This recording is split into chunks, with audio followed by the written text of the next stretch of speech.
part D, we want to consider the interval or the domain of the function and find the intervals for which g of x is less than or equal to 0.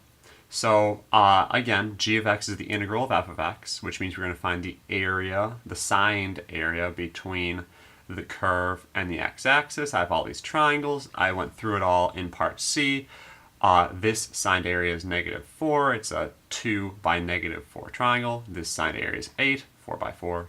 This signed area is 8, 4 by 4. This signed area is -8, 4 by -4. And this signed area is -4 because I have 2 by -4. And now I need to figure out all the intervals where g of x is less than 0, so or equal to 0.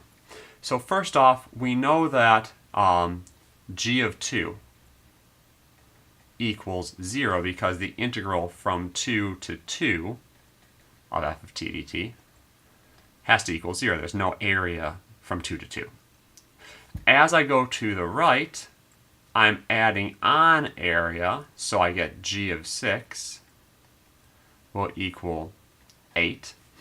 And from 6 to 10, I'm taking away area, but I start off at 8, so I don't get back to 0 until g of 10.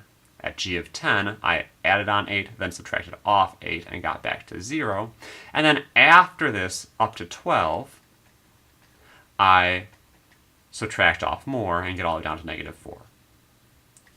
As I'm going left, I do the opposite of the area because the limits are flipped. So if the area from -2 to 2 is 8, the integral from 2 to -2 is -8. So g of -2 is -8. And it starts getting negative as soon as I move left.